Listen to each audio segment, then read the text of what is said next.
Good morning mga padaba. Another Sunday na naman.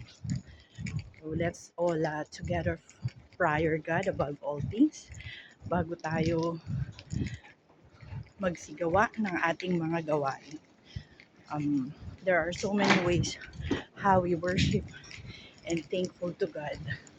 And for that, maa-amaze ka sa mga mangyayari sa buhay. Of course, we are all human beings. We are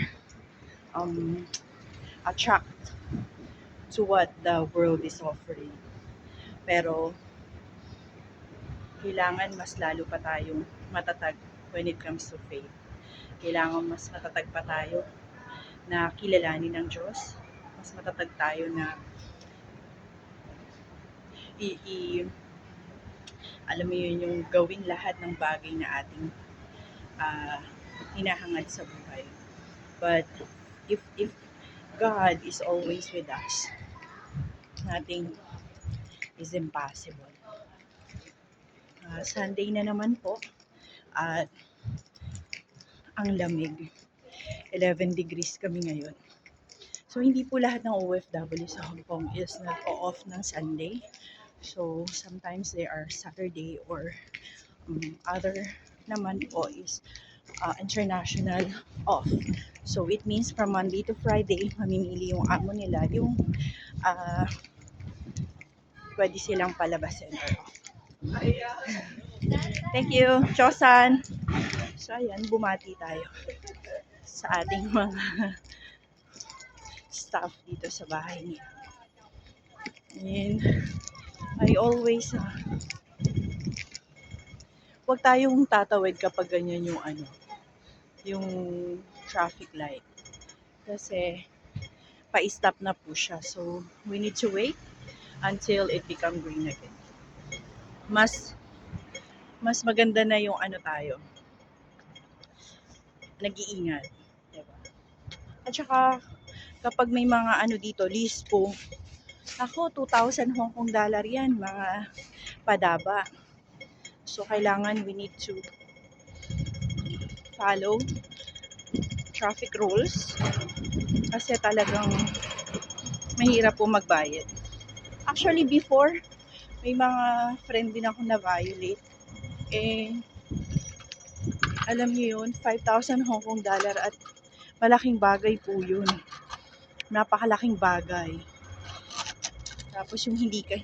Actually, kapag nasa dayuhang bansa tayo, kailangan natin i-embrace kung anong rules and regulations, not our own regulations. Kasi, unang-una, hindi atin to.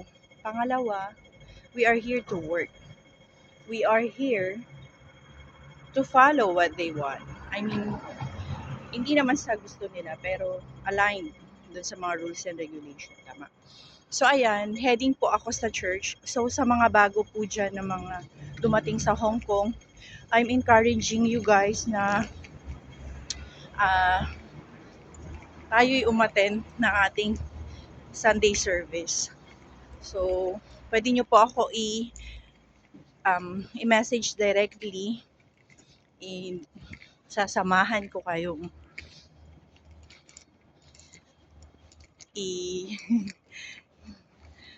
bisitahin ang sambahan ng ating Diyos. I always excite every morning. Kasi alam mo yun, sabi ko, Lord, ano na naman po kaya yung mga revelation mo sa akin, sa buhay ko. I'm not perfect. So mga nagsasabi, parang ang bait naman niya. Hindi po ako mabait. Because I'm only human being.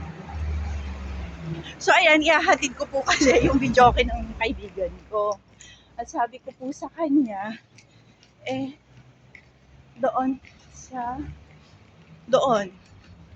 sa may entrance. Nakita ko na siya, hindi niya ako napansin. So ayan, happy earning and we grow and earn together. God is with us always. Happy Sunday.